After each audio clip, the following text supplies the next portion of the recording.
Today I'm going to be designing and creating a fantasy hairpiece for drag star Trinity The Tuck Taylor. Once it's completed, I'm going to deliver it to her for a photo shoot.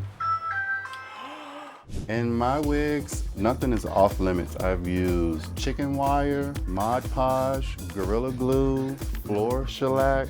I did one for RuPaul, probably about like a foot tall. First, we're going to start off attaching the frontal to the cap, which is lace from ear to ear. And now we're going to stitch it down.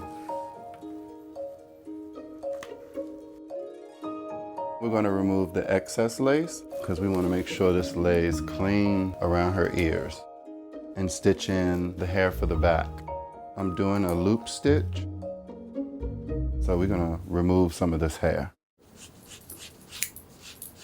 Growing up, it wasn't really looked at as a legit career, I would say, in my family. I remember the quote, "Boys don't do hair."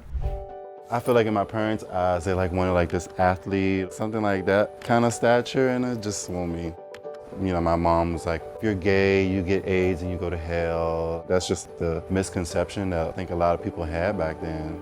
So I felt like I kind of had to compensate by doing extra masculine things like military high school, going into the military. That would show my parents that gay doesn't really have a face. All right, don't judge the process.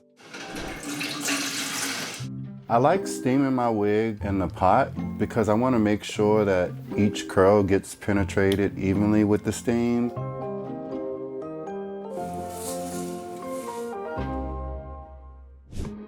After my obligation with the Army, I just didn't feel fulfilled. I felt like I was doing what my parents wanted.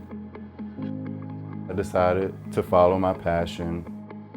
I enrolled in a cosmetology school, but it didn't seem promising to my parents, so they weren't very supportive of it because they didn't look at that as a legit career or something you can retire from or make a good living from.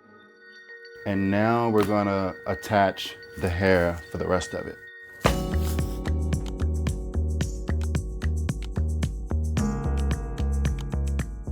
Gelling this into a nice smooth ponytail, all slick and sprayed.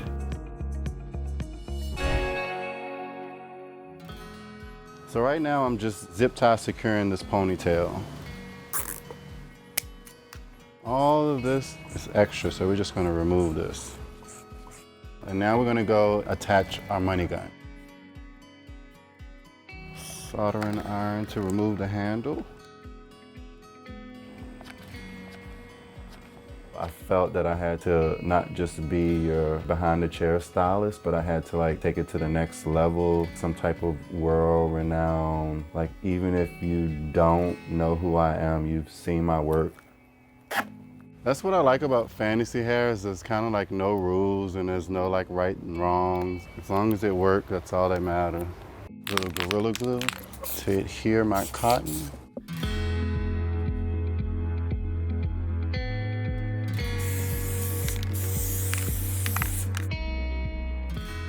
And I'm going to secure it all in place now with a layer of felt.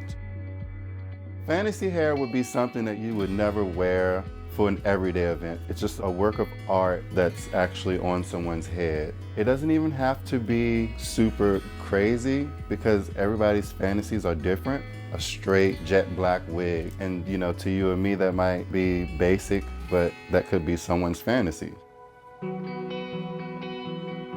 I didn't quite figure out what I was gonna do until last night. I mean, I had a concept, but I'm like, how do I pull it off though?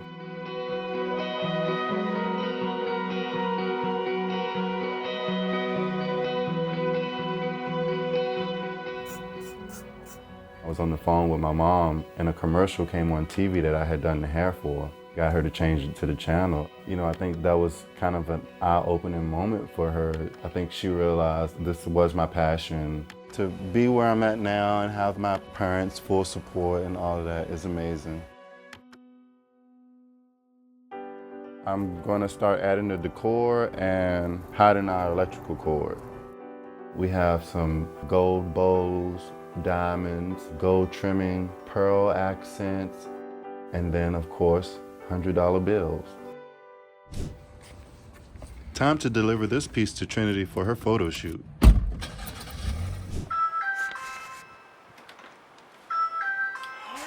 Oh my goodness, Edward, this is amazing. Thank you. I love it. It really looks like real money. So this wig is giving us a very like Marie Antoinette kind of Elizabethan mix.